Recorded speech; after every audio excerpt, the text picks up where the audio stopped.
Tipu versus Savarkar fight ದಿನದಿಂದ ದಿನಕ್ಕೆ ರಂಗನ್ನ ಪಡ್ಕೊಳ್ತಾ ಇದೆ. ಕೊಡಗಿಗೆ ಬಂದಿದ್ದ ಸಿದ್ದರಾಮಯ್ಯ ಬಿಜೆಪಿ ಕಾರ್ಯಕರ್ತರ ಕೋಪಕ್ಕೆ ತುತ್ತಾದ್ರು. ಸಿದ್ದರಾಮಯ್ಯ ಕಾರ್ಗೆ ಘೇರಾವ್ ಹಾಕಿ ಪೇಪರ್ ಹೆಸರು ಮೊಟ್ಟೆ ಎಸೆಯೋ ಪ್ರಯತ್ನವೂ ಆಯಿತು. ಭಾರಿ ಮಳೆ ಪ್ರವಾಹ ಹಾನಿ ವೀಕ್ಷಿಸಲು ಪ್ರತಿಪಕ್ಷ ನಾಯಕ ಸಿದ್ದರಾಮಯ್ಯ ಕೊಡಗು ಜಿಲ್ಲೆಗೆ ಬಂದಿದ್ರು. ಆದ್ರೆ ಅಲ್ಲಿ ಆಗಿದ್ದೇ ಬೇರೆ. ಒಂದೊಂದಾಗೆ ತೋರಿಸ್ತೀವಿ ನೋಡಿ. ಸಿದ್ದರಾಮಯ್ಯ ಬರೋ ಮುನ್ನವೇ ಗಲಾಟೆ ಶುರುವಾಗಿತ್ತು.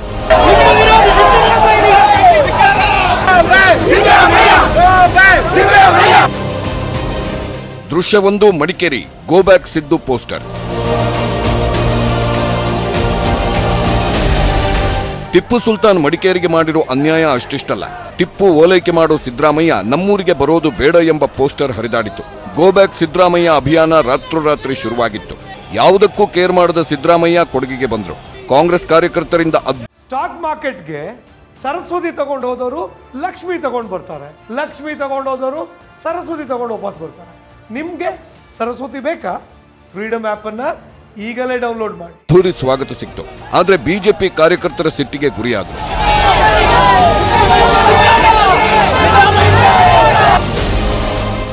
ದೃಶ್ಯ 2, ತಿತಿಮತಿ ಕೊಡಗು ಸಿದ್ದು ಕಾರಿಗೆ ಘೆರಾವ್, ಕಪ್ಪು ಪಟ್ಟಿ ಪ್ರದರ್ಶನ.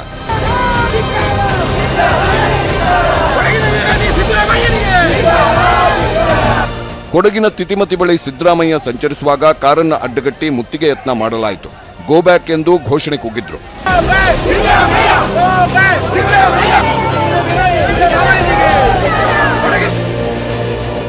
ದೃಶ್ಯ 3, ತಿತಿಮತಿ ಕೊಡಗು ಪೇಪರ್ ಎಸೆದು ಆಕ್ರೋಶ. ಅಷ್ಟೇ ಅಲ್ಲದೆ ಸಾವರ್ಕರ್ ಫೋಟೋವನ್ನ ಮಡಚಿ ಸಿದ್ದರಾಮಯ್ಯನವರ ಕಾರಿನ ಮೇಲೆ ಎಸೆಯಲಾಯಿತು.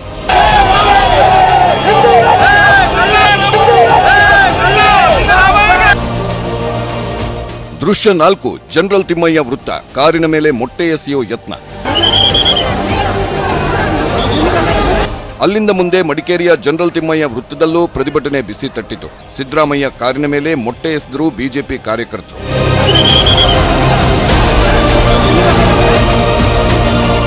ದೃಶ್ಯ 5, ಗುಡ್ಡೆಹೊಸೂರು ಕೊಡಗು. ಇನ್ನೊಂದು ಕಡೆ ಗುಡ್ಡೆಹೊಸೂರಿನಲ್ಲಿ ಪ್ರತಿಭಟನೆಗೆ ಮುಂದಾದ ಬಿಜೆಪಿ ಕಾರ್ಯಕರ್ತರನ್ನ ಪೊಲೀಸರು ವಶಕ್ಕೆ ಪಡೆದರು. ಇಷ್ಟೆಲ್ಲ ಗಲಾಟೆ ಆಗ್ತಿದ್ದರೂ ಪೊಲೀಸರು ಮಾತ್ರ ಜಾಣಮೌನರಾಗಿದ್ರು. ಭದ್ರತಾ ವೈಫಲ್ಯದ ವಿರುದ್ಧ ಕಾಂಗ್ರೆಸ್ ಕಿಡಿಕಾರಿತು. ನಮಗೂ ಗಲಾಟೆ ಮಾಡೋದಕ್ಕೆ ಬರುತ್ತಪ್ಪ ಅಂತ ಸಿದ್ದರಾಮಯ್ಯ ಟಾಂಗ್ ಕೊಟ್ರು. ನಾವು ಮನಸ್ಸು ಮಾಡಿದ್ರೆ ಮಾಡಕ್ ಶುರು ಮಾಡಿದ್ರೆ ಚೀಫ್ ಮಿನಿಸ್ಟರ್ ಎಲ್ಲೂ ಮೂವ್ ಮಾಡಕ್ಕಾಗಲ್ಲ, ಯಾವ ಮಿನಿಸ್ಟ್ರು ಮೂವ್ ಮಾಡಕ್ಕಾಗಲ್ಲ. ನಮ್ಮ ಕಾರ್ಯಕರ್ತರಿಗೆ ಆ ಶಕ್ತಿ ಇಲ್ವ? ಕೊಡಗಿನಲ್ಲೇ ತಿರ್ಗಾಡಕ್ಕಾಗಲ್ಲ ಯಾರು. ಇವರು ಅದು ಏನು ಯಾರನ್ನ ಕರ್ಕೊಂಡ್ ಬಂದವ್ರೆ? ಪಾಪ ದುಡ್ಡು ಕೊಡ್ಬಿಟ್ಟು ಕರ್ಕೊಂಡ್ ಬಂದವ್ರೆ ಕೆಲವ್ರನ್ನ. ಅವ್ರ ಕಾರ್ಯಕರ್ತರವ್ರು, ಬಿಜೆಪಿ ಕಾರ್ಯಕರ್ತರಲ್ಲಿ ಇದ್ದವರು. ಏಡಿಗಳ ಕೆಲಸ ಇದು. ಸಿದ್ದರಾಮಯ್ಯ ಕಾರಿನ ಮೇಲೆ ದಾಳಿ ನಡೆಸಿದ್ದನ್ನು ಖಂಡಿಸಿ ರಾಜ್ಯವ್ಯಾಪಿ ಕಾಂಗ್ರೆಸ್ ಪ್ರತಿಭಟನೆ ನಡೆಸಿತು. ಮೈಸೂರಿನ ರಾಮಸ್ವಾಮಿ ವೃತ್ತದಲ್ಲಿ ವಾಹನಗಳನ್ನು ತಡೆದು ಟೈರ್ಗೆ ಬೆಂಕಿ ಹಚ್ಚಿ ಆಕ್ರೋಶ ವ್ಯಕ್ತಪಡಿಸಲಾಯಿತು. ಬಿಜೆಪಿ ಸರ್ಕಾರ ಅಧಿಕಾರಕ್ಕೆ ಬಂದಾಗಿಂದ ಕೋಮು ದ್ವೇಷ ಹರಡ್ತಾ ಇದೆ. ಇದಕ್ಕೆ ಕಡಿವಾಣ ಹಾಕೋ ಬದಲು ಮುಖ್ಯಮಂತ್ರಿಗಳೇ ಕ್ರಿಯೆಗೆ ಪ್ರತಿಕ್ರಿಯೆ ಇರುತ್ತೆ ಅಂತ ಹೇಳಿ ಪರೋಕ್ಷವಾಗಿ ಕುಮ್ಮಕ್ಕು ಕೊಟ್ಟಿದ್ದಾರೆ. ತಮ್ಮ ಒಂದು ವೈಫಲ್ಯನ ಮುಚ್ಚಿಸಬೇಕು ಅಂತ ಹೇಳಿ ಅನಗತ್ಯವಾಗಿ ವಿವಾದ ಮಾಡ್ತಿದ್ದಾರೆ. ಕೊಡಗು ಜಿಲ್ಲೆಯಲ್ಲಿ ಭೇಟಿ ಮಾಡಿ ಯಾವ ಕೆಲಸ ಸರ್ಕಾರ ಮಾಡಬೇಕಾಗಿತ್ತು ಸರ್ಕಾರಗಳು ಮಾಡ್ತಾ ಇಲ್ಲ. ಅದಕ್ಕೆ ವಿರೋಧ ಪಕ್ಷದವರು ನಾಯಕರು ಹೋಗಿದ್ದಾರೆ. ಇದು ಸರ್ಕಾರದ ವೈಫಲ್ಯತೆ ಹಾಗೂ ಪೊಲೀಸ್ ಡಿಪಾರ್ಟ್ಮೆಂಟ್ ಕೂಡ ವೈಫಲ್ಯತೆ ಆಗಿದೆ ಅಂತ ಹೇಳಲು ಬಯಸ್ತಾ ಇದ್ದೇನೆ. ದಾವಣಗೆರೆಯ ಜಯದೇವ ವೃತ್ತದಲ್ಲಿ ಟೈರ್ಗೆ ಬೆಂಕಿ ಹಚ್ಚಿ ಕಾಂಗ್ರೆಸ್ ಕಾರ್ಯಕರ್ತರು ಪ್ರತಿಭಟಿಸಿದ್ರು.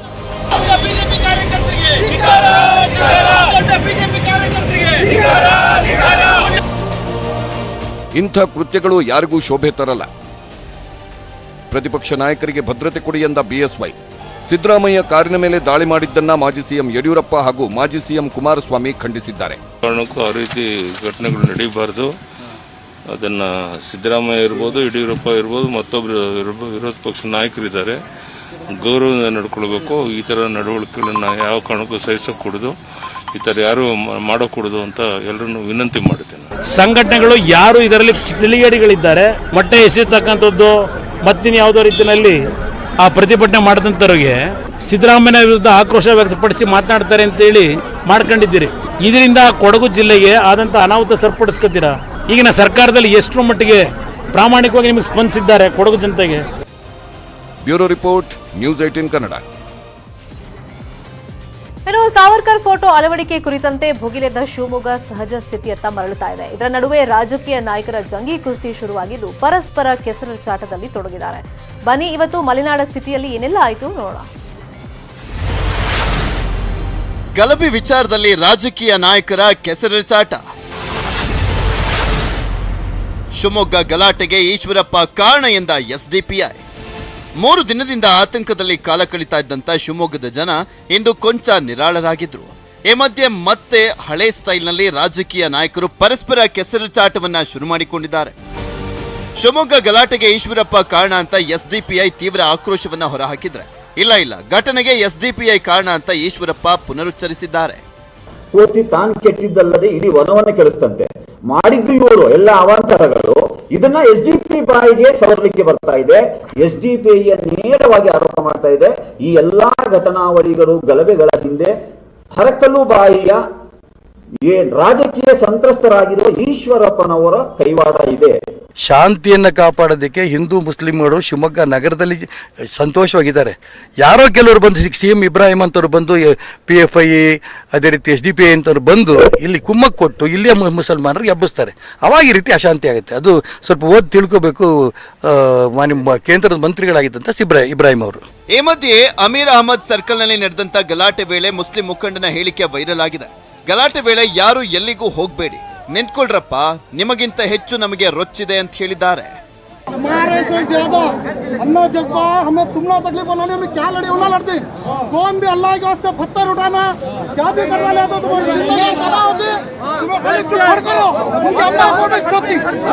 ಇನ್ನು ಮತ್ತೊಂದು ಕಡೆ ಕಾಂಗ್ರೆಸ್ ಮುಖಂಡರ ವಿರುದ್ಧವೂ ಕೂಡ ಮುಸ್ಲಿಮರ ಆಕ್ರೋಶ ಕೇಳಿಬಂದಿದೆ. ಟಿಪ್ಪು ನಗರ ಭಾಗದ ಮುಖಂಡನಾಗಿರುವಂತ ನಜರುಲ್ಲಾ ಶೇಖ್ ಎಂಬಾತ, ಎಲ್ಲಿದ್ದೀರಾ ಸ್ವಾಮಿ ನೀವು ಕಾಂಗ್ರೆಸ್ನವರು, ಬರೀ ವೋಟ್ ಕೇಳೋಕಷ್ಟೇ ಬರೋದ ನೀವು ಅಂತ ಪ್ರಶ್ನಿಸಿರುವಂತ ವಿಡಿಯೋ ವೈರಲ್ ಆಗಿದೆ. ಬರೀ ವೋಟ್ ಕೇಳಕ್ಕೆ ಬರೋದ ನೀವು ಕಾಂಗ್ರೆಸ್ನವರು, ಇವಾಗ ಎಲ್ಲಿದ್ದೀರಾ ಸ್ವಾಮಿ ನೀವು?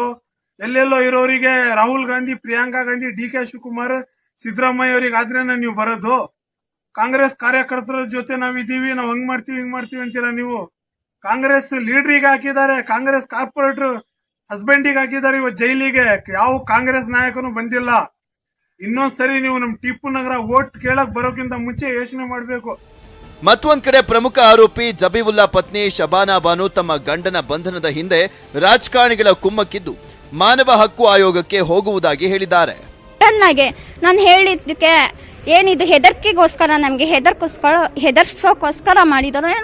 ನಾಳೆ ದಿನ ನಮಗಾಗ್ಲಿ ನನ್ನ ಗಂಡಂಗಾಗ್ಲಿ ಏನಾದರೂ ಆದರೂ ಇದು ಸರ್ಕಾರದ ಮೇಲೆ ಈ ಇಲ್ಲದೆ ಇರೋದು ಆರೋಪ ಇದು ಹೇಳ್ತಾರಲ್ಲ, ಹೇಳಿಕೆ ಕೊಡ್ತಾರಲ್ಲ, ಅಂಥವ್ರ ಮೇಲೇನೆ ಇದು.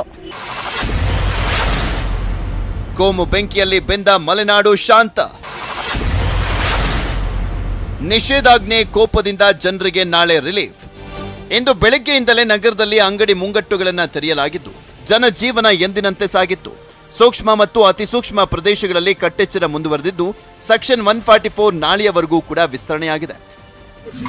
ನಾಳೆ ಒಂದು ದಿವಸ ನಾವು ಇವತ್ತೆಲ್ಲ ಪರಿಶೀಲನೆ ಮಾಡಿ ನಾರ್ಮಲ್ಸಿ ಆಲ್ಮೋಸ್ಟ್ ಎಲ್ಲ ಬಂದಿದೆ. ಬಟ್ ಅದನ್ನು ಒಂದು ದಿವಸ ನಾವು ಎಕ್ಸ್ಟೆಂಡ್ ಮಾಡ್ತೀವಿ. ಬಂದೋಬಸ್ತ್ ವ್ಯವಸ್ಥೆಯಲ್ಲಿ ಇವತ್ತು ನೈಟ್ ನಾವು ಬೇಗ ಬಂದೋಬಸ್ತ್ ಮಾಡ್ತೀವಿ. ಒಟ್ಟಾರೆ ಶಿವಮೊಗ್ಗ ಸಹಜ ಸ್ಥಿತಿಗೆ ಮರಳಿದ್ರೂ ಕೂಡ ಪೊಲೀಸರು ತೀವ್ರ ಕಟ್ಟೆಚ್ಚರವನ್ನು ವಹಿಸಿದ್ದು ನಗರದಾದ್ಯಂತ ಕಾಕಿ ಸರ್ಪಗಾವಲು ಮುಂದುವರೆದಿದೆ. ವಿನಯ್ ಪುರದಾಳು, ನ್ಯೂಸ್ 18 ಕನ್ನಡ, ಶಿವಮೊಗ್ಗ. ರಾಜ್ಯದಲ್ಲಿ ಹಿಜಾಬ್ ವಿವಾದದ ಬಳಿಕ ಈಗ ಶಾಲೆಯಲ್ಲಿ ಮತ್ತೊಂದು ಸುತ್ತಿನ ಧರ್ಮ ದಂಗಲ್ ನಡೀತಾ ಇದೆ. ಸ್ಕೂಲ್ಗಳಲ್ಲಿ ಗಣೇಶೋತ್ಸವ ಮಾಡೋದಾದ್ರೆ ನಮಾಜ್ ಮಾಡೋಕ್ಕೂ ಬಿಡಿ ಅಂತ ಕೂಗೆದ್ದಿದೆ. ಹಿಜಾಬ್ ವಿವಾದದ ಬಳಿಕ ಮತ್ತೊಂದು ವಿವಾದ. ಶಾಲೆಗಳಲ್ಲಿ ನಮಾಜ್ ವರ್ಸಸ್ ಗಣೇಶೋತ್ಸವ ಫೈಟ್.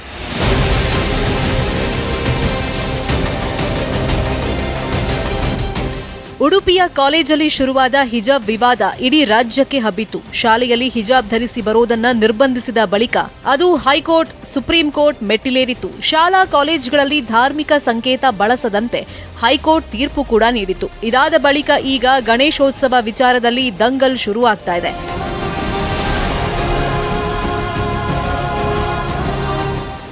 ಶಾಲೆಗಳಲ್ಲಿ ಗಣೇಶೋತ್ಸವ ಆಚರಿಸೋಕೆ ಕೆಲ ಮುಸ್ಲಿಂ ಸಂಘಟನೆಗಳು ತಕರಾರು ತೆಗೆದಿದ್ವು. ಈ ವೇಳೆ ಶಾಲೆಯಲ್ಲಿ ಗಣೇಶೋತ್ಸವಕ್ಕೆ ಯಾವುದೇ ಅಡ್ಡಿ ಇಲ್ಲ, ಅಧಿಕೃತ ಆದೇಶ ಇಲ್ಲದೆ ಇದ್ರೂ ಮೊದಲಿನಿಂದ ನಡೆದಿರೋ ಸಂಪ್ರದಾಯ, ಹೀಗಾಗಿ ಗಣೇಶೋತ್ಸವ ಆಚರಿಸಬಹುದು ಅಂತ ಶಿಕ್ಷಣ ಸಚಿವರು ಮೌಖಿಕ ಆದೇಶ ನೀಡಿದ್ರು. ಆದರೆ ಸಚಿವರ ಈ ಆದೇಶಕ್ಕೆ ವಕ್ಫ್ ಬೋರ್ಡ್ ಭಾರೀ ವಿರೋಧ ವ್ಯಕ್ತಪಡಿಸಿದೆ. ಶಾಲೆಗಳಲ್ಲಿ ಗಣೇಶೋತ್ಸವ, ಸರಸ್ವತಿ ಪೂಜೆಗೆ ಅವಕಾಶ ಕೊಡೋದಾದ್ರೆ ಮುಸ್ಲಿಂ ವಿದ್ಯಾರ್ಥಿಗಳಿಗೆ ನಮಾಜ್ ಮಾಡೋಕ್ಕೂ ಅವಕಾಶ ಮಾಡಿಕೊಡಿ. ಇದಕ್ಕೆ ಪ್ರತ್ಯೇಕ ನಮಾಜ್ ಕೊಠಡಿ ಕೂಡ ಬೇಕು ಅಂತ ವಕ್ಫ್ ಬೋರ್ಡ್ ಅಧ್ಯಕ್ಷ ಶಫಿ ಸಾಅದಿ ಒತ್ತಾಯಿಸಿದ್ದಾರೆ. ಪೂಜೆಗಳಿರಬಹುದು ಅಥವಾ ಪ್ರಾರ್ಥನೆಗಳಿರಬಹುದು, ಏನೆಲ್ಲ ಇದೆಯೋ ಅದನ್ನು ಶಾಲಾ ಕಾಲೇಜುಗಳಲ್ಲಿ ಅಳವಡಿಸಿದರೆ ಅವರು ಮೋರಲ್ ಆಗಿ ಅವರು ಬೆಳೀತಾರೆ. ಮೋರಲ್ ಎಜುಕೇಶನ್ ತುಂಬಾ ಅಗತ್ಯ ಇದೆ. ಒಂದು ಇಸ್ಲಾಮಿಕ್ ಶರೀಯತ್ ಪ್ರಕಾರ ಇರುವಂತಹ ಆಚಾರಗಳನ್ನು ನಾವು ಯಾವತ್ತೂ ಬಿಡಬೇಕು. ಇನ್ನು ಶಿಕ್ಷಣ ಸಚಿವ ಬಿಸಿ ನಾಗೇಶ್ ಅವರು ಈ ಬಗ್ಗೆ ಪ್ರತಿಕ್ರಿಯಿಸಿದ್ದು, ಸ್ವಾತಂತ್ರ್ಯ ಚಳುವಳಿ ವೇಳೆ ಬಾಲಗಂಗಾಧರ್ ತಿಲಕ್ ಅವರೇ ಗಣೇಶೋತ್ಸವವನ್ನ ಸ್ವಾತಂತ್ರ್ಯದ ಅಸ್ತ್ರವಾಗಿ ಬಳಸಿದ್ರು. ಹಿಂದಿನಿಂದ ನಡೆದು ಬಂದ ಪದ್ಧತಿಯನ್ನ ನಿಲ್ಲಿಸಲ್ಲ ಅಂತ ಅಂದ್ರು. ಸ್ವಾತಂತ್ರ್ಯದ ಹೋರಾಟದ ಅಸ್ತ್ರವಾಗಿ ಈ ದೇಶದಲ್ಲಿ ಶುರುವಾಗಿದೆ. ಅವನ್ ಯಾವಂತ ನಿಲ್ಲಿಸುವಂಥದ್ದು ಇಲ್ಲ. ಹೊಸದಾಗಿ ಯಾವ್ದಾರೋ ಒಬ್ರು ನಾವು ಅಲ್ಲಾಹನ ಪೂಜೆ ಮಾಡಬೇಕು ಅಥವಾ ನಮಾಜ್ ಮಾಡಬೇಕು ಅಂತ ಕೇಳಿದ್ರೆ ಯಾವುದೇ ತರವಾದಂತ ರಿಲಿಜಿಯಸ್ ಪ್ರಾಕ್ಟೀಸ್ ಮಾಡುವಂತ ಹಕ್ಕನ್ನ ನಾವು ಕೊಟ್ಟಿಲ್ಲ. ಇಲ್ಲಿ ನಡೆಯಲ್ಲ. ಈ ದೇಶದಲ್ಲಿ ನಾವು ಬಹುಸಂಖ್ಯಾತರು ನಮ್ದೇ ನಡಿಬೇಕು. ಇದೇನು ಇಲ್ಲಿ ರಿಪಬ್ಲಿಕ್ ಆಫ್ ಇಂಡಿಯಾ, ಇದು ಸಂವಿಧಾನದ ಪ್ರಕಾರ ನಡಿಬೇಕಿಲ್ಲಿ. ಒಟ್ಟಿನಲ್ಲಿ ಹಿಜಾಬ್ ವಿವಾದದ ಬಳಿಕ ಇದೀಗ ಗಣೇಶೋತ್ಸವ ವರ್ಸಸ್ ನಮಾಜ್ ಫೈಟ್ ಶುರುವಾಗಿದೆ. ಸರ್ಕಾರ ಈ ಬೆಳವಣಿಗೆಯನ್ನ ಯಾವ ರೀತಿ ಬಗೆಹರಿಸುತ್ತೆ ಕಾದು ನೋಡಬೇಕಾಗಿದೆ. Bureau report, news 18 Kannada. ವಿವಾದಗಳ ಸರಮಾಲೆಯಿಂದ ಕಂಗೆಟ್ಟಿರೋ ರಾಜ್ಯ ಬಿಜೆಪಿಗೆ ಬೂಸ್ಟರ್ ಡೋಸ್ ಕೊಡೋದಕ್ಕೆ ಸಿದ್ಧತೆ ನಡೆದಿದೆ. ಇದರ ಆರಂಭಿಕ ಭಾಗವಾಗಿ ರಾಜಾ ಹುಲಿಯ ರೀ ಎಂಟ್ರಿ ಕೂಡ ಆಗಿದೆ.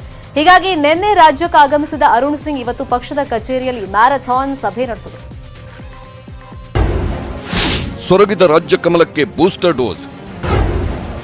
ಬಿಎಸ್ವೈ ಅಧಿಕಾರದ ಜೊತೆ ಹೈಕಮಾಂಡ್ ಸಂಘಟನೆ ಜಪ. ಹೌದು, ರಾಜ್ಯದಲ್ಲಿ ನಡೆಯುತ್ತಿರುವ ಹಲವು ವಿದ್ಯಮಾನಗಳ ಬಳಿಕ ಸೊರಗಿದ್ದ ಕಮಲಪಾಳ್ಯಕ್ಕೆ ಹೈಕಮಾಂಡ್ ಉತ್ಸಾಹ ತುಂಬಿದೆ. ಮೊದಲ ಹಂತವಾಗಿ ಬಿಎಸ್ವೈಗೆ ಸಂಸದೀಯ ಮಂಡಳಿ ಮತ್ತು ಚುನಾವಣಾ ಸಮಿತಿಯಲ್ಲಿ ಸ್ಥಾನ ನೀಡಿದ್ರೆ, ರಾಜ್ಯಕ್ಕೆ ಬಂದಿರೋ ರಾಜ್ಯ ಬಿಜೆಪಿ ಉಸ್ತುವಾರಿ ಇವತ್ತು ಇಡೀ ದಿನ ಮ್ಯಾರಥಾನ್ ಸಭೆ ನಡೆಸಿದ್ರು.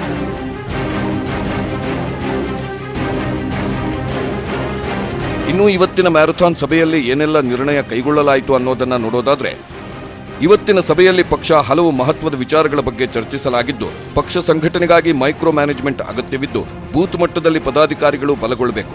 ಹೀಗಾಗಿ ತಿಂಗಳಲ್ಲಿ 15 ದಿನಗಳ ಕಾಲ ರಾಜ್ಯ ಪ್ರವಾಸ ಮಾಡಬೇಕು ಮತ್ತು ಸಮುದಾಯದ ಆಧಾರದ ಮೇಲೆ 7 ಕಡೆ ಸಮಾವೇಶ ನಡೆಸಲು ಉದ್ದೇಶಿಸಲಾಗಿದ್ದು, ಸೆಪ್ಟೆಂಬರ್ನಿಂದ ಅಕ್ಟೋಬರ್ ಒಳಗೆ ಕಾರ್ಯಕ್ರಮ ನಡೆಸಬೇಕು. ಎಸ್ಸಿ, ಒಬಿಸಿ, ರೈತ ಮೋರ್ಚಾ ಸಮಾವೇಶಕ್ಕೆ ಪ್ಲಾನ್ ಮಾಡಲಾಗಿದ್ದು, ಕಲ್ಯಾಣ ಕರ್ನಾಟಕ, ಮೈಸೂರು ಭಾಗದಲ್ಲೂ ಕಾರ್ಯಕ್ರಮ ನಡೆಸೋ ಬಗ್ಗೆ ಬ್ಲೂ ಪ್ರಿಂಟ್ ಸಿದ್ಧಪಡಿಸಲಾಯಿತು. ಅಲ್ಲದೆ ಪ್ರಧಾನಿ ಮೋದಿ ಹುಟ್ಟುಹಬ್ಬದಂದು ಹುಬ್ಬಳ್ಳಿಯಲ್ಲಿ ಬೃಹತ್ ರೈತ ಸಮಾವೇಶ ನಡೆಸಲು ಚರ್ಚಿಸಲಾಗಿದ್ದು, ಕಾರ್ಯಕ್ರಮಕ್ಕೆ ಮೋದಿಯವರನ್ನ ಕರೆಸುವ ಬಗ್ಗೆಯೂ ಸಮಾಲೋಚನೆ ನಡೆಸಲಾಯಿತು. But this is a routine meeting. We are preparing for the forthcoming assembly election, and our preparation is going very well. We are confident that definitely we are going to form the next government. The party workers, they are working on the ground at the booth level also, and the achievements of the Modi government, which is committed for the welfare of the poor Karnataka people, we have to go to every village to publicize the things also. ಇನ್ನು ತಿಂಗಳಲ್ಲಿ CM 50 ಕ್ಷೇತ್ರ ಹಾಗೂ ರಾಜ್ಯಾಧ್ಯಕ್ಷರು 50 ಕ್ಷೇತ್ರ ಪ್ರವಾಸ ಮಾಡಲು ಇಂದಿನ ಸಭೆಯಲ್ಲಿ ನಿರ್ಧಾರ ಮಾಡಲಾಗಿದೆ. ಒಟ್ಟು 4 ತಂಡಗಳಾಗಿ ರಾಜ್ಯ ಪ್ರವಾಸ ಮಾಡಲು ತೀರ್ಮಾನ ಮಾಡಲಾಗಿದೆ. ಕೇಂದ್ರ ಗೃಹ ಸಚಿವ ಅಮಿತ್ ಶಾ ನೀಡಿರೋ ಟಾರ್ಗೆಟ್ 150 ಬಗ್ಗೆ ಗಂಭೀರ ಚರ್ಚೆ ನಡೆಯಿತು. ಒಟ್ಟಿನಲ್ಲಿ ರಾಜ್ಯ ಬಿಜೆಪಿ ವಿವಾದಗಳ ಹಾಗೂ ಭ್ರಷ್ಟಾಚಾರಗಳ ಸರಮಾಲೆಯಿಂದ ಕಂಗೆಟ್ಟಿದ್ದು, ಇದೀಗ ಬಿಎಸ್ವೈ ಅನ್ನೋ ಬೂಸ್ಟರ್ ಡೋಸ್ ಜೊತೆಗೆ ಕಾರ್ಯಕರ್ತರ ಮೂಲಕ ಪಾರ್ಟಿ ಬಲಪಡಿಸಲು ತೀರ್ಮಾನ ಮಾಡಲಾಗಿದೆ.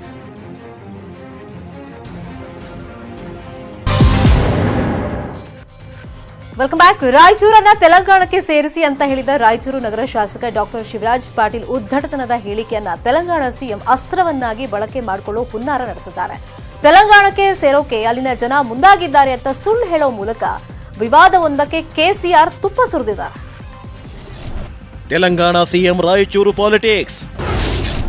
ಭಾಷಾವಾರು ಇತಿಹಾಸ ಮರೆತು ಕೆಸಿಆರ್ ಕಿಡಿಗೇಡಿತನ. ಕರ್ನಾಟಕ ಪ್ರಜಲು ಮಮ್ಮల్ని ತೆಲಂಗಾಣలో కలిపేయండి. ಕೇಳಿದ್ರಲ್ಲ ಇವರ ಮಾತನ್ನ. ರಾಯಚೂರು ಜಿಲ್ಲೆಯನ್ನ ತೆಲಂಗಾಣಕ್ಕೆ ಸೇರಿಸಿ ಅಂತ ಅಲ್ಲಿನ ಜನ ಕೇಳ್ತಿದ್ದಾರಂತೆ. ಅವರು ಈ ಮಾತನ್ನ ಹೇಳುವಾಗ ಭಾಷಾವಾರು ರಾಜ್ಯ ವಿಭಜನೆಯಾಗಿದೆ ಅನ್ನೋ ಕನಿಷ್ಠ ಪ್ರಜ್ಞೆಯೂ ಇವರಿಗೆ ಇಲ್ಲ ಅನ್ಸುತ್ತೆ. ಅಷ್ಟಕ್ಕೂ ಇವರು ಈ ಮಾತನ್ನ ಹೇಳೋದಕ್ಕೆ ಕಾರಣ ರಾಯಚೂರು ನಗರ ಬಿಜೆಪಿ ಶಾಸಕ ಡಾಕ್ಟರ್ ಶಿವರಾಜ್ ಪಾಟೀಲ್. ರಾಜ್ಯ ಸರ್ಕಾರ ರಾಯಚೂರು ಜಿಲ್ಲೆಯನ್ನ ಕಡೆಗಣಿಸುತ್ತಿದ್ದು ಅಭಿವೃದ್ಧಿ ಆಗ್ತಿಲ್ಲ. ಹೀಗಾಗಿ ತೆಲಂಗಾಣಕ್ಕೆ ಸೇರಿಸಿ ಅಂತ ಕಳೆದ ವರ್ಷ ಹೇಳಿದ್ರು. ಇದಕ್ಕೆ ಎಲ್ಲಾ ಕಡೆಯಿಂದಲೂ ಚೀಮಾರಿಯನ್ನು ಹಾಕಿಸಿಕೊಂಡಿದ್ರು. ಇದೇ ಮಾತನ್ನ ಈಗ ರಾಜಕೀಯ ಲಾಭಕ್ಕೆ ಬಳಸಿಕೊಂಡಿರೋ ನೆರೆಯ ತೆಲಂಗಾಣ ಸಿಎಂ ಕೆಸಿಆರ್ ವಿಕಾರಾಬಾದ್ನಲ್ಲಿ ನಡೆದ ಪಕ್ಷದ ಕಾರ್ಯಕ್ರಮವೊಂದರಲ್ಲಿ ರಾಯಚೂರಿನ ಬಗ್ಗೆ ಮಾತನಾಡಿ ಚಪ್ಪಾಳೆ ಗಿಟ್ಟಿಸಿಕೊಳ್ಳಲು ಯತ್ನಿಸಿದ್ದಾರೆ. ಕಷ್ಟ ನೋಡ್ರಿ, ನಮ್ಮ ಕಷ್ಟ ಕಣ್ತಿಗ್ರಿ. ನಾವು ರಾಯಚೂರು ಅಂದ್ರೆ ಏನಾಗಿದೆ ನಮಗೆ, ನೀವು ಇವತ್ತು ವೇದಿಕೆ ಮೇಲೆ ಇದ್ರಿ ಹೇಳ್ಬಾರ್ದು. ಉತ್ತರ ಕರ್ನಾಟಕ ಅಂದ್ರೆ ಹುಬ್ಳಿ, ಧಾರವಾಡ, ಬೆಳಗಾಂ. ಹೈದರಾಬಾದ್ ಕರ್ನಾಟಕ ಅಂದ್ರೆ ಗುಲ್ಬರ್ಗ, ಬೀದರ್. ನಾವು రాయచూరు ನಮ್ಮ తెలంగాణకు సేసుకుంటారు.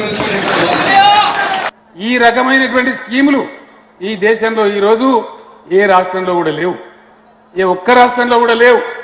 మీకు పొరుగున్నే కర్ణాటక జిల్లా ఉంటుంది, మన తాండూరు నుంచి కూడా ప్రజలున్నారు ఈ సభలో.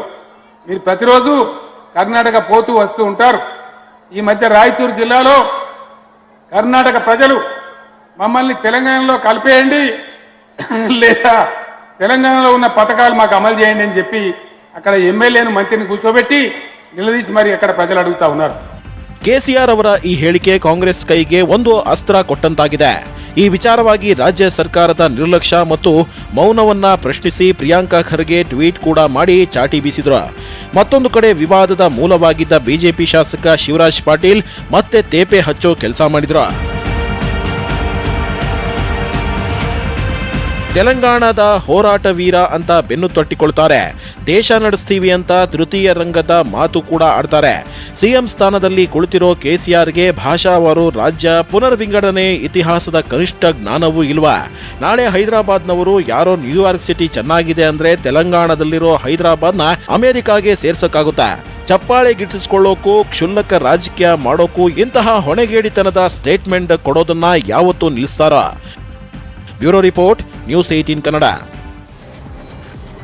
ಮಹಾರಾಷ್ಟ್ರದ ರಾಯಗಢ ಸಮುದ್ರ ತೀರದಲ್ಲಿ ಶಸ್ತ್ರಾಸ್ತ್ರವಿದ್ದ ದೋಣಿಯೊಂದು ಪತ್ತೆಯಾಗಿತ್ತು. ಇದನ್ನು ನೋಡಿದ ಜನರ ಕಣ್ಮುಂದೆ ಒಂದು ಕ್ಷಣ 2008ರ ಘಟನೆ ಮರುಕಳಿಸಿದಂತೆ ಆಗ್ಬಿಟ್ಟಿತ್ತು. ಆದರೆ ಪೊಲೀಸರು ಬಂದು ಅದರ ಸತ್ಯಾಸತ್ಯತೆ ತಿಳಿಸಿದ ಮೇಲೆ ಅಬ್ಬಾ ಬಚಾವ್ ಅಂತ ನಿಟ್ಟುಸಿರು ಬಿಟ್ರು. ಅನಾಮಧೇಯ ಬೋಟ್, 3 AK-47 ಸ್ಫೋಟಕ. ಮಹಾರಾಷ್ಟ್ರ ಕಡಲಲ್ಲಿ ಆತಂಕ ಸೃಷ್ಟಿಸಿದ ಬೋಟ್. ನವೆಂಬರ್ 26, 2008ರ ಆ ಭಯಾನಕ ಘಟನೆ ಯಾರಿಗೆ ಗೊತ್ತಿಲ್ಲ ಹೇಳಿ? ನೆಮ್ಮದಿಯಾಗಿದ್ದ ಇಡೀ ಮುಂಬೈನಲ್ಲಿ ರಕ್ತದೋಕುಳಿ ಹಾಡಿದ್ದ ದಿನ ಅದು. ಮುಂಬೈನ ಹಲವೆಡೆ ಉಗ್ರರು ಹರಿಸಿದ್ದ ರಕ್ತದೋಕುಳಿ ಇಡೀ ದೇಶದ ಎದೆ ನಡುಗಿಸಿಬಿಟ್ಟಿತ್ತು.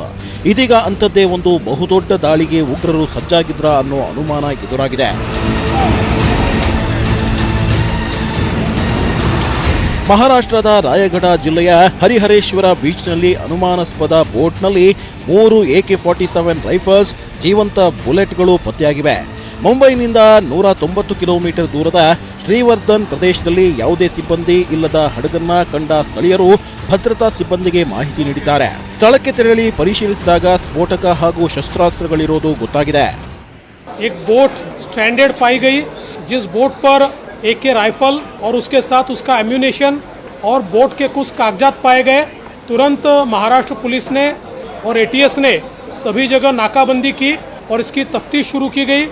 हम लोगों ने तुरंत भारतीय कोस्ट गार्ड के साथ संपर्क किया और उन्होंने भी इसकी तफ्तीश शुरू की. ಆಸ್ಟ್ರೇಲಿಯಾ ಮೂಲದ ಮಹಿಳೆ ಹೆಸರಲ್ಲಿ ಬೋಟ್. ಜೂನ್ನಲ್ಲೇ ಒಮನ್ ಕಡಲಲ್ಲಿ ಸಿಬ್ಬಂದಿ ರಕ್ಷಣೆ. ಇನ್ನು ಈ ಬೋಟ್ ಆಸ್ಟ್ರೇಲಿಯಾದ ಓರ್ವ ಮಹಿಳೆ ಹೆಸರಲ್ಲಿರೋದು ಪ್ರಾಥಮಿಕ ತನಿಖೆಯಲ್ಲಿ ಪತ್ತೆಯಾಗಿದೆ. ಅಲ್ಲದೆ ಈ ಹಡಗಿನ ಸಿಬ್ಬಂದಿಯನ್ನ ಜೂನ್ನಲ್ಲಿ ಒಮನ್ ಕಡಲ ತೀರದಲ್ಲಿ ರಕ್ಷಿಸಲಾಗಿತ್ತು ಅನ್ನೋ ಮಾಹಿತಿ ಹೊರಬಿದ್ದಿದೆ. तफ्तीश में ये ध्यान में आया है कि इस बोट का नाम लेडी हान है. इसकी मालिक एक ऑस्ट्रेलियन महिला है. उस महिला के पति इस बोट के कप्तान है और ये बोट मस्कत से यूरोप की ओर जा रही थी और करीब 26/6/2022 को बोट का इंजन ये खराब हुआ. बोट पर जो लोग थे उन्होंने एक डिस्ट्रेस कॉल दिया. उस कोरियन नेवी के शिप ने इन सभी लोगों को रेस्क्यू किया. ಬೋಟ್ನಲ್ಲಿ ಶಸ್ತ್ರಾಸ್ತ್ರ ಪತ್ತೆಯಿಂದ ತೀವ್ರ ಆತಂಕ ಸೃಷ್ಟಿಯಾಗಿದ್ದು ಪೊಲೀಸರು ಮತ್ತು ATS ಶಸ್ತ್ರಾಸ್ತ್ರದ ಮೂಲ ಬೆನ್ನತ್ತಿದ್ದಾರೆ. ಮುಂಬೈ ಸೇರಿ ಮಹಾರಾಷ್ಟ್ರದ ಹಲವೆಡೆ ಬಿಗಿ ಭದ್ರತೆ ಕೈಗೊಳ್ಳಲಾಗಿದೆ. Bureau report, news 18 Kannada. ಅಭಿವ್ಯಕ್ತಿ ಸ್ವಾತಂತ್ರ್ಯವಿದೆ ಅಂದ ಮಾತ್ರಕ್ಕೆ ಏನ್ ಬೇಕಾದ್ರೂ ಮಾತನಾಡಬಹುದಾ? ಅದಕ್ಕೊಂದು ರೀತಿ ಇಲ್ವಾ? ಹೀಗೆ ದೇಶ ಭದ್ರತೆ ಸಾರ್ವಭೌಮತ್ವದ ವಿಚಾರದಲ್ಲಿ ಬೇಜವಾಬ್ದಾರಿ ವರ್ತನೆ ತೋರಿದವರಿಗೆ ಕೇಂದ್ರ ಸರ್ಕಾರ ಶಾಸ್ತಿ ಮಾಡಿದೆ. ಅದೇನು ಅಂತ ಸ್ಟೋರಿ ನೋಡಿ ಗೊತ್ತಾಗತ್ತಾ? 114 ಕೋಟಿ ವೀಕ್ಷಕರು, 85 ಲಕ್ಷ ಸಬ್ಸ್ಕ್ರೈಬರ್ಸ್.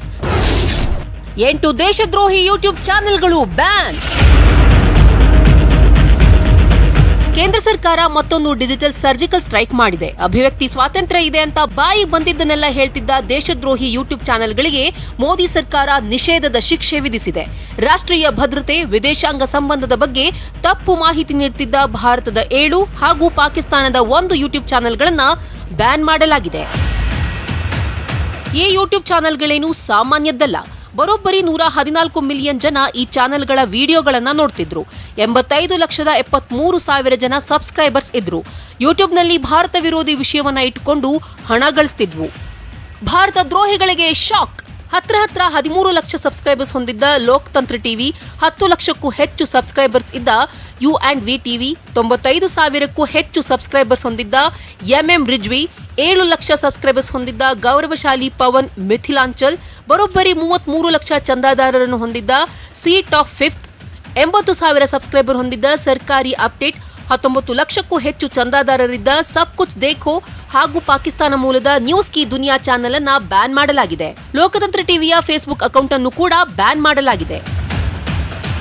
जब YouTube के माध्यम से या वेब पोर्टल्स के माध्यम से कोई देश के लोगों में भय भ्रम फैलाने का काम करता है और देश को बांटने का प्रयास करता है, इससे भी देश की सुरक्षा को खतरा होता है, तो सूचना प्रसारण मंत्रालय से हमने पिछले 4 महीनों में लगातार कार्रवाई करते हुए 102 से ज्यादा ऐसे YouTube चैनल्स को और बाकी पोर्टल्स पर रोक भी लगाई है. ಕೇಂದ್ರ ಸರ್ಕಾರ ನಿರಂತರವಾಗಿ ದೇಶದ್ರೋಹಿ ಚಟುವಟಿಕೆಗಳ ಮೇಲೆ ಕಣ್ಣಿಡ್ತಿದೆ. ಇದೀಗ ದೇಶದ್ರೋಹಿ ಯೂಟ್ಯೂಬ್ ಚಾನೆಲ್ಗಳಿಗೆ ನಿಷೇಧದ ಮೊಳೆ ಹೊಡೆಯಲಾಗಿದೆ. Bureau report, news 18 Kannada. ಇದಾಗಿತ್ತು ಇವತ್ತಿನ ಅಗ್ರ ರಾಷ್ಟ್ರೀಯ ವಾರ್ತೆ. ಇದೀಗ ಬಿಗ್ ಸ್ಟೋರಿ ನೋಡೋ ಟೈಮ್. ನೋಡ್ತಾ ಇರಿ ನ್ಯೂಸ್ 18 ಕನ್ನಡ. ಜಾಲ ನಮ್ಮದು, ಬಲ ನಿಮ್ಮದು.